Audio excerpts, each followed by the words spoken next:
Kamusta pong muli mga kababayan? Nagbabalik po muli ang inyong katambay, si Katambay Manong po. Sana po nasa mabuti po tayong kalagayan mga kababayan.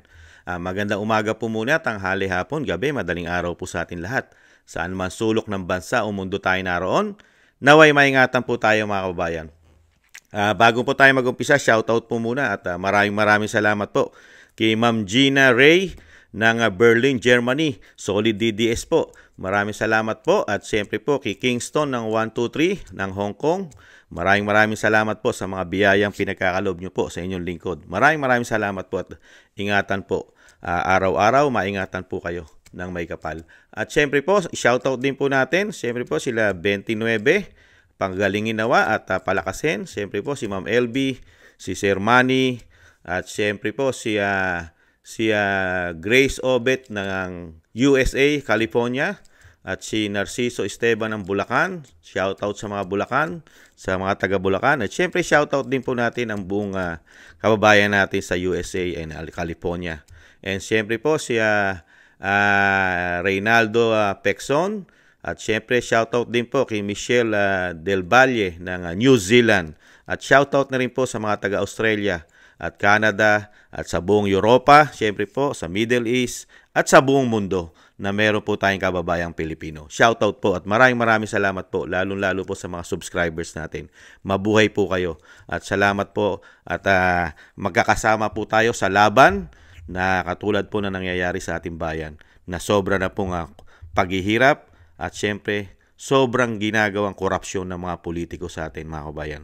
Salamat po at maraming salamat po. Kasama ko po kayo mga kababayan. Ito po, umpisa na po natin. Ito po, talagang ibang klase po ang 19 Congress natin mga tambay. Ibang klase. Isang tao lang po talaga ang kanilang binabakbakan at pilit na pinababagsak. Hirap naman po sila na talagang tukuyin dahil wala naman po talagang ginagawang korupsyon ng Vice President. Ipinaliwanag na po ito ng napakarami na pong eksperto, lalong-lalo na po ang ombudsman natin. Mismo po ang ombudsman ay nagsabi na rin po at ang dating senador Pampilo Lacson ay nagsabi na rin po dito po sa mga alias. Gumagamit po kasi ng alias para maitago po yung mga identification o yung seguridad na mga ginagamit nilang asset dyan. Di ba? Kaya nga po may mga alias para seguridad nitong mga tao na ito. Pero sa mga congressman na ito, ibang klase. Ibang klase po dahil nga po sa grabe pong pamumulitika, dahil ayaw na po nilang makabalik ang Duterte, dahil hindi na po nila magagawa ang ginagawa nila ngayon sa ating gobyerno. Ngayon po, grabe po sila. Grabe po silang gumawa yata ng mga korupsyon yata sa ating pera mga kabayan. Umpisahan po natin ang balita. Ganito po katindi. Isa-isahin po natin ang mga balita na talagang pinakakalat na naman nila at dinadala po nila sa impeachment na naman po ang usapin. Dahil nga po, kailangan po mailayo ang issue sa 2025 national budget, PhilHealth, di ba? Ano pa? Ginto. At lalo-lalo na yung kaguguhulang ng tulay. Napakalaki po pinondo nila dyan. 300 plus po yata pinondo nila dyan sa tulay. Dyan sa pagbubukas na yan sa Isabela. Ayaw rin po nila imbestigahan yan. At napakarami pa. PhilHealth, di ba? Ginto, PhilHealth, 2025 National Budget, GSIS, SSS, Land Bank, PDIC, tapos yung confidential ng Pangulo at Intel pa na napakalaki, PDIC, anak, blood control, at napakarami pang iba mga katambay, ibang klase. Ito po, pakinggan po natin itong mga hinayupak yatang mga congressman na ito. Rosalie, kabilang na ba ang mga natuklasang pangalan sa impeachment complaint laban kay Vice President Duterte? Kabilang na sa impeachment complaint na itrinansmit sa Senado ang 3 pa umanong recipients ng confidential funds ni Vice President Sara Duterte na questionable para sa mga kongresista ang mga pangalan. Ayon kay House Deputy Majority Leader, La Union First District Representative Paulo Ortega, kabilang na ang mga pangalan ito sa impeachment complaint na transmit na sa Senado. Bukod sa kontrobersyal na Mary Grace Piatos, may 3 pang pangalang pinuna ng kongresista. Ito ay ang Pia Piatos Lim, Renan Piatos at Xiaomi Ocho. Batay sa mga attachment, nakatanggap umano ang mga ito ng pondo mula sa confidential funds ni VP Duterte. Subalit wala umano sa mga ito ang may record ng birth, marriage o death sa Philippine Statistics Authority o PSA. Ayon pa sa PSA, sa 1,992 na mga pangalan na iniuugnay sa confidential funds ng Office of the Vice President. Tingnan niyo po mga tambay, hinahanapan po ng identification. Yung confidential, confidential yun eh. Confidential ang pangalan nun. Yung mga ginagamit, yung mga gumagamit na asset dyan. Diba? Na nag-iimbestiga lalo sa mga makakaliwang grupo, sa mga masasama. Di ba? Mga walang utak ba itong mga ito? Confidential. Ibang klase. Ito pa, pakinggan natin. Dinala na nila sa 1987 Constitution naman, mga tambay. Tingnan nyo po. Pakinggan po natin. Dante, may sinabi ba si Atty. Monsod kung ano ang senaryo na iniisip nila noong binubuo ang 1987 Constitution? Kaya dapat maumpisahan agad ang impeachment trial. Magandang tanghali, Ella. Ang nabanggit kanina ni Atty. Monsod, ang intensyon kasi ng saligang batas kung kaya't mayroong provision ng impeachment ay hindi para alisin yung isang tuwaling opisyal ng gobyerno, kundi ang pangunahin daw intensyon nito ay protektahan yung interes ng taong bayan. At sinabi din niya kanina, Ella, na dapat nang mag-convene ang Senado bilang impeachment court. Ito ang sinabi ni Atty. Monsod, na isa sa mga framers o bumalangkas ng 1987 Constitution at dati ring chairman ng Commission on Elections. Ang salitang forthwith anya na nasa Article 11 ng Saligang Batas, ang ibig sabihin nito ay kaagad-agad na isinagawa. Hindi rin anya maaaring idahilan ng Senado na walang sesyon dahil ito ang intensyon ng Saligang Batas sa layong protektahan nga yung kapakanan o interes ng mamamayan. Yan po mga tambay, ayon po kay Monsod. Mga tambay, kay Monsod na kasama raw po sa bumalangkas ng 1987 Constitution. Mga tambay, interes daw po ng taong bayan ang dapat manguna. Hindi po ba interes ng bayan ang napakararaming trilyon, bilyon, daan-daang milyon na wala po tayong nakikitang wala po tayong nakikitang maimbestigasyon dito sa mga maanumalya? Hindi po ba interes ng bayan itong trilyon-trilyon, bilyon-bilyon? Ibang klase itong mga analysis na ito. Ibang klase itong mga abogado na ito. Mas nakatutok po sa Vice President, ibang klase. Talagang alam mo na talaga ang layunin nila eh. Meron talagang gustong-gusto na maging Vice President na hindi po kayang manalo kahit po anong posisyon sa halalan, lalo sa national. Pagiging senador, pagiging pangulo, lalo-lalo na pagiging Vice President ay hindi mananalo itong taong ito na gustong-gusto na maging Vice President. Ito pa po isa. Marami pong fictitious na names. But again, tama nga po yung sinabi nyo na it will prove the greater point and it will strengthen the case, specifically yung sa article po na yun. Kaduda-duda ang ilan pang pangalan sa confidential funds ni Vice President Sara Duterte. Ayon sa pahayag ni House Deputy Majority Leader, La Union 1st District Representative Paulo Ortega. Bukod sa kontrobersyal na pangalang Mary Grace Piatos sa listahan, meron din anyang Pia Piatos Lim, Renan Piatos at Xiaomi Ocho. Ang mga pangalang ito nakasulat anya sa acknowledgement receipts ng confidential funds ng Office of the Vice President. Naka-attach na ang mga ito sa articles of impeachment na transmitted sa Senado laban sa pangalawang Pangulo. Nakasaad sa ikalawang article of impeachment laban kay VP Duterte ang pagsira sa tiwala ng publiko at graft and corruption dahil sa umano'y maling paggamit at paglustay sa confidential funds na inilaan sa OVP at Department of Education sa nakita nyo ba tama? Mali daw paggamit, paglustay. Samantalang yung natutuklasan po ng taong bayan sa institusyon nila, hindi po ba maling paggamit yon? At sikreto, nakasikreto ang kanilang mga pondo, ang mga allowance nila, ang mga extraordinary nila. Nakasikreto. Yung mga tama, hindi ba interest ng taong bayan yon? Ibang klase ito. Ito pa isa. Napakarami po. Puro yan po ang laman ng balita ngayon mga kabayan. Ito pa, isa pang congresswoman na si Luistro. Ganun din po, mga kababayan. Ibang klase. Anyway, ma'am, napatawag kami. I know, medyo hindi na kayo naka-focus ngayon sa mga interviews dahil syempre, partner, ngangampanya mga ito. Re-electionist ka ba, ma'am? Come again? Re-electionist po kayo?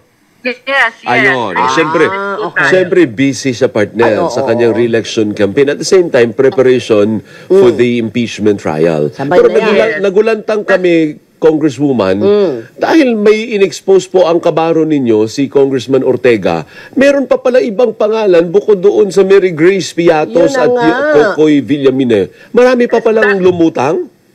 That is correct, Alvin, no? Names like Pia Piatos Lim and Renan Piatos, mukhang family members ng Piatoses, no? And we also have one Xiaomi 8 na this is actually sounding like the 2018 cellphone brand, no? I wish to add also, Alvin, no, that based on PSA's verification. Puro sa PSA sila nag-base. Kasi hinahanap nila yung pagkakakilanlan, mga tamay, itong tao na ito. Hindi po ba mga bobo ito, mga kababayan? Hindi po ba mga tanga, mga bobo? Confidential. Gagamit ka ng asset na mag-iimbestiga dito sa mga kriminal. Ilalagay mo yung tunay mong pangalan. Hindi ba mga bobo ito? Mga abogado ito. Ito katulad po, si Luistro, abogado po ito eh. Abogado rin po yata si Ortega, congressman. At marami pang abogado dyan na bumabanat sa vice president. Confidential fund, ipapahamak mo yung tao na uutusan mo dyan mag-imbestiga sa mga kriminal, sa mga tutugisin mong masasama, mga involved, lalo sa mga CPP, NP, NDF, nakatutok dyan ng vice president nung siya DepEd secretary. Di po ba? Hindi po ba mga bobo ito? Hindi po ba nagtatanga-tangahan lang dahil lang po ipit na po sila? Ipit na po sila eh. Sila po kasi yung talagang nakitaan ng mga Pilipino na isang damukal na korupsyon yata. Hindi po ang Vice President. Ginagawa lang po nilang pangtakip ang Vice President sa napakaraming anomalya na natuklasan ng taong bayan sa kanila. Lalo-lalo sa institusyon na ito. Ginagawa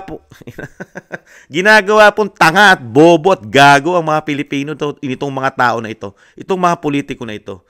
Hindi naman po tayo gago, tanga at bobo na katulad yata nila. Di ba? Saan ka nakakita confidential fund? Di ba? Confidential fund. Confidential ang lakad. Confidential ang ginagawa mo. Para malaman mo, matuklasan mo. Yung mga gusto mong paimbestigahan. Dahil lumalaban sa gobyerno. Di ba? Halos kalaban ng gobyerno ang iniimbestigahan dyan. Di ba? Karamihan, lalo nung DepEd Secretary ang Vice President. Kaya nga siya kumuha ng confidential nung siya ay DepEd Secretary dahil gusto niyang protektahan ang ating mga anak. Dahil ang mga CPP, NPA, NDF, ay saan po? Sa eskwelahan na po sila kumukuha ng enforcement nila. Doon na sila kumukuha ng magiging kagrupo nila. Makikita natin sa makarsada ngayon, laganap na naman. Ang ating mga anak ngayon, nakita po natin, napakarami na naman po ngayong kabataan ang nakikita natin sa karsada. Bakit kaya? Nakuha na kaya ito ng grupo ng CPP, si NPA, NDF? Itong ating mga anak na nagrarally na naman ngayon? Isang damukal na naman? Yan ang naging ugat ngayon. Lumala ng lumala, mga kabayan. Lumala ng lumala ang sitwasyon dahil po hindi na nakatutok ang ating pamahalaan sa pagtugis, tapusin na, tuldukan na ang grupo na ito na CPP, NP, NDF. Hindi po nangyari yan sa bagong Pilipinas. Lumakas pa po sila. Lumakas at dumadami na naman ngayon dahil sa mga politikong meron tayong ganitong klaseng politiko sa ating bansa. Mga pangsariling interes lamang ang mahangad itong mga damuho na ito, di umano. Mga damuho ito eh. Nakakahiya. Galit na galit ka sa confidential fund ng Pangulo, ng Vice President. Tinututukan nyo. At kung ano-ano pang mga hinahanap nyo pangalan, ano gusto nyo? Ilagay nung tao na mga mag-iimbestigar yan? Yung ginagamit na investigador o asset ng Vice President, gusto nyo totoong pangalan na ilagay niya? Gusto nyo manganib ang buhay ng tao na yun, pati pamilya nun? Pag natuklasan ng mga rebelde yan, Mga NPA o masasamang tao? Mga terorista? Hiyang-hiya naman kami sa inyo. Kayo po ba, dinideklara nyo ba ang inyong ginagasto sa amin? Nakaresibo po ba lahat? Ang pondo na binibigay namin sa inyo? Mga hindot kayo? Di umano? Di po ba? Ano po masasabi natin sa mga congressman na ito? At dito po sa sinasabing kay Monsod, Mr. Monsod, ano masasabi na ito? Gigil na gigil po na talagang ma-impeach na po ang Vice President. Talagang gagawan po kasi nila ng paraan eh. Kasi wala naman po kasi magiging fair justice diyan eh, mga kabayan. Dahil ang nagpapa-impeach po sa kanila ay yun din po ang hahatol sa kanila. Hindi nyo ba napapansin? Ang nagpapa-impeach sa Vice President, sila rin ang mga judge. Karamihan. Kaya wala pong fair justice na makukuha ang Vice President dyan. Real talk, wala po. Ang tangi pong makukuha ng Vice President dyan ay pamumulitika, demolition job sa kanya. Yung po ang makukuha ng Vice President yan. Diyan sa impeachment na yan.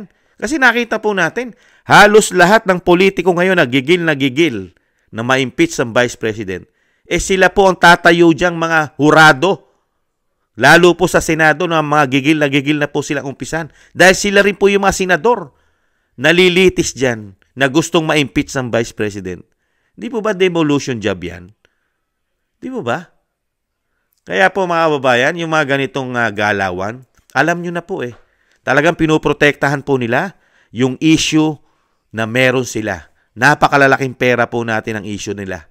Itong 2025 national budget natin, mga kababayan, never nilang imbestigahan niya at pag-usapan. Yung kumalat po na pirmahan na hindi bababa sa 100 hanggang 200 milyon, hindi po nila papuputok niya sa media. Nakita niyo po bang pinaputok sa media yan?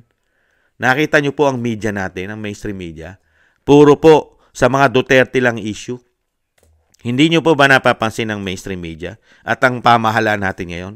Ang pamahalaan natin ngayon, ibang klase. Pagka maganda, sa kanila. Pagka pangit, sa mga Duterte. Hindi niyo po ba nakita? Samantalang wala pa silang ginagawa.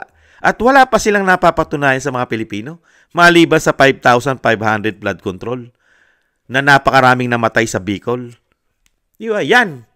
At yung ating mga isang damukal na issue na wala namang iniimbestigahan itong mga hindot na ito. Di ba? Nakita nyo po, yung ating gold reserve na ibenta po nila, 25 tons. Hindi daw po bababa sa 129 billion. Walang investigasyon dyan. Ang mga hindot na ito, di umano. At ang PhilHealth, pinababalik na po ang pera ng PhilHealth. Wala po silang investigasyon dyan. Itong mga hindot na ito, di umano. At ang Maharlika Investment Fund, na hindi bababa sa 250 billion, wala rin investigasyon itong mga hindot na ito, di umano. Mga tambay. Yung GSIS, 62.5 billion, SSS, 62.5 billion din. Wala rin pong investigasyon itong mga hindot na ito, di umano. Land Bank, 62.5 billion, PDIC, 117 billion. Wala rin pong investigasyon itong mga hindot na ito, di umano. Mga tambay.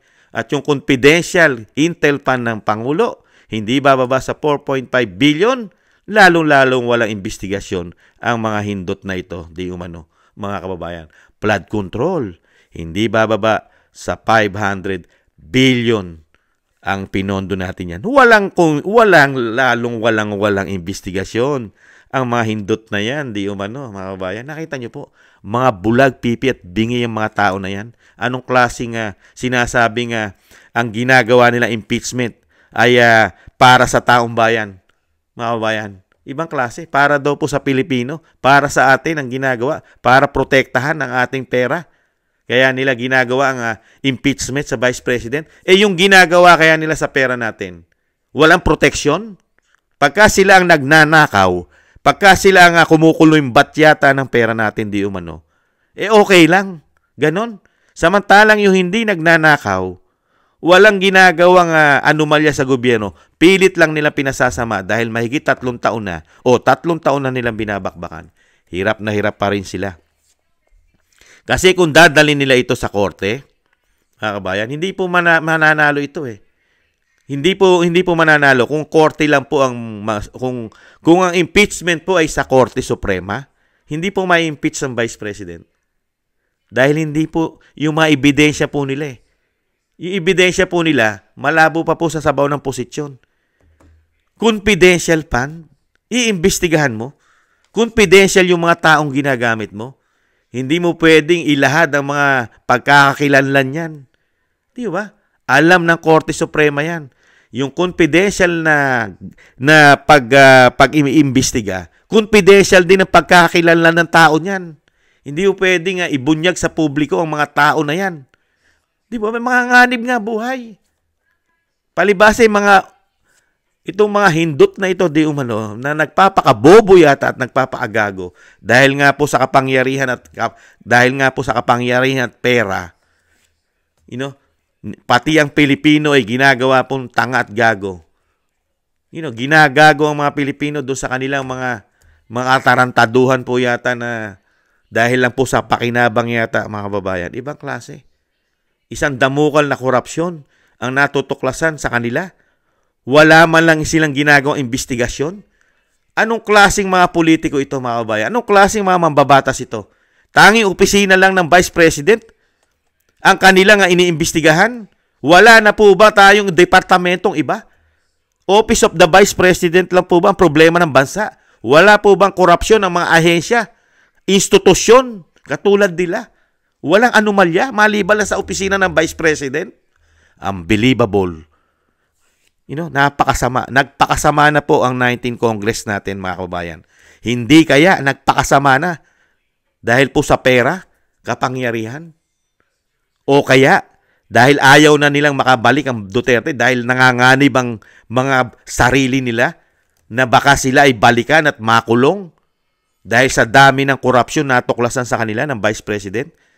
Yung kanilang institusyon, lalo yung kanilang boss na nananahimik, yung kanilang hari, yung hari nila na hindi nagsasalita, na natuklasan ng Vice President na kontrolado ang pera ng bansa at napakaraming isinisingit na bilyon-bilyon sa mga ahensya ng gobyerno dahil napatunayan na po natin yan. Dahil mismo Korte Suprema, pinasasagot na sila. Bakit yung mga blanco sinisingitan nyo ng how many billions? Hindi bababa sa 241 billions. Trabaho po ng 19 Congress yan. Trabaho po niyang mga congressman na yan. Trabaho po ng mga senador na yan. Yan ang po ang ginawang trabaho sa atin. Kaya po pilit po nilang dinadala ang issue sa Vice President. Kasi tanging Vice President lang po pag naging Pangulo ang makapag-iimbestiga sa kanilang lahat. Kasi pagka sila po ay nanatili riyan sa kapangyarihan, ni isa walang maimbestigahan po sa mga binanggit po ng Vice President, ni dating Pangulong Duterte, ni Congressman Ungab, ni Attorney Vic, at nila Attorney Topacio, nila Attorney Roque, nila Congressman Alvarez. Wala pong saysay, wala pong mangyayaring maimbestigasyon sa mga sa mga na-expose na korupsyon sa ating bansa kung sila pa rin. Kaya po gigil na gigil po nila si Bakin ng Vice President kasi pag yan po ay naging presidente, patay silang bata sila. Napakarami po nilang isusuka, mga kababayan. Palagay ko, mukhang aabutin po ng hindi bababa sa 280 na mga congressman ang sangkot po sa mga korupsyon. Di umano. At napakalaki rin pong porsyento ng mga senador, lalo-lalo yung mga pumipirma at gumagawa ng mga anomalya sa budgeting na ginagawa po sa ating bansa. Napakatindi po, mga kababayan. Nakita po natin, natutuklasan po natin. Kaya dito po sa mga congressman na ito, talagang ma-high blood ka eh. Ma-high blood ka sa mga mambabatas ng 19 Congress. Ma-high blood ka. Dahil hindi naman sila nagtrabaho para sa bansa eh. Wala silang ginawang trabaho sa bansa. 3 taong pamumulitika at 3 taong pera ang inasikaso. Tirabaho ng tirabaho ang pera natin sa budgeting. Nakita nyo po, pera sa pagpapabagsak sa Vice President, pera pa rin. Kailangan may pondo, pera. Dahil mismo ang Senadora Amy Marcos, may Marites, 1 trillion ang budget yan para pabagsakin yan. Para mapalitan na at meron ng umupo na gusto nila maging Vice President. Para nga naman wala na. Buhay ano na sila. Buhay hari na sila. Buhay reyna na. Kontrolado na nila ang bansa. Pati ang pera natin, kontrolado na nila. Kasi wala na magiging investigasyon sa mga anomalya, sa mga korupsyon. Lalo-lalo na ang droga. Unlimited na naman ang droga sa ating bansa. Krimen, napakatindi po ng krimen. Droga. At syempre po, buhay na naman po ang CPP and PNDF, mga kababayan. Ganyan po katindi. Yung pinaghirapan ni dating Pangulong Duterte, mga kababayan, sa loob lang ng 3 taon, nadoble na po ng nadoble. Lumala pa ng lumala, mga kababayan, lalo sa droga, krimen at korupsyon. Dahil po meron tayong mga ganitong lingkod bayan. Lingkod bayan na parang mga kabayo. Mga kabayo yung ginagamit sa pangangarera. Puro may piring. Puro may piring po, mga kabayan. Ang ating mga politiko, karamihan sa 19 Congress, parang mga kabayo. Huwag na lang po natin gawing kabayo. Parang mga buhaya. Mga buhaya na may piring. Mas bagay po yata sa kanila ang buhaya, mga kabayan. Mga may piring Wala po nakikita korupsyon. Yung walang korupsyon, ang nakikita pa. Ang Vice President, doon lang po sila lahat nakatutok para mga buhaya na may piring. Hindi po nila nakikita yung sa kanan. Hindi po nila nakikita yung sa kaliwa. Yung sa kanan at sa kaliwa. Hindi nila nakikita yung korupsyon. Nakikita lang nila na yung wala pang korupsyon ang kanilang tinitingnan. Yung Vice President. Ibang klase po itong mga buhaya na ito. May piring. Matindi po, mga kabayan. Ibang klase ang ating mga politiko. Lalo-lalo itong 19 Congress. History po ito. History po ng bansa ito na nagkaroon tayo ng 19 Congress na wala pong tinutukan ng 3 taon mga Duterte lamang at ang ating kabangyaman. Ganun po katindi. Nasa kanila lahat lumalabas ang napakalalaking issue ng korupsyon. Wala man lang silang imik, bingi, pipi at bulag. Itong mga buhaya na ito di umano na may piring, mga kababayan. Nakakalungkot. Wag na po natin ibalik ito. Yan, si Ortega na yan, si Luistro, at lahat po ng mga pumirma, mga kababayan, sa 19 Congress, lalo sa pagpapabagsak, pagpapa-impeach sa Vice President. Wag nyo na pong tangkilikan niya, mga kababayan. Wala po tayong aasahan sa mga buhaya, sa mga buhayang may piring, at nakatutok lang sa mga Duterte, ang mga yan, mga kababayan. Wala tayong aasahan dyan, mga kabayan. Lalo lang po malulubog, lalo ang ating pera. Nakita nyo naman po, gaano nakalaki ang utang natin. Lumobo na po ang utang natin sa hindi bababa sa 16.31 trillion. Ano po ang mga programa ng mga ito? Meron po ba? Ang programa po, 3 taong napakataas ng bilihin. Napakataas ng bayarin natin, mga programa. Ano pa? Napakataas na krimen, napakataas ng droga na naman, at napakataas na korupsyon. Yan po ang programa po ng nakita natin 16.31 trillion na ang utang na natin, mga tambay. Lumobo na. Yan lang po nakita natin. Wala tayong nakita katulad ng build ni dating Pangulong Duterte. Wala tayong nakita ng 3 taon. Isa lang po ang pinagmalaki, pero hindi natin nakita dahil ayaw na nilang ipakita ang 5,500 flood control. Napakarami, pero ayaw nila ipakita kung saan-saan ito at nasira lahat, mga kababayan. Maraming salamat po sa gusto po ng ating Tambayang Makabayan sa YouTube at TikTok. At ganoon din po sa mga nagko-comment, like, share, and subscribe. Maraming salamat po, mga kababayan. Ingatan nawa po. At syempre po, taste lang po. At hindi naman po ipag-aadya po yan ng nasa itaas. Hindi po sila magtatagumpay, mga kababayan. May awa po ang ating may kapal. Paalam, ingatan nawa. Bye-bye.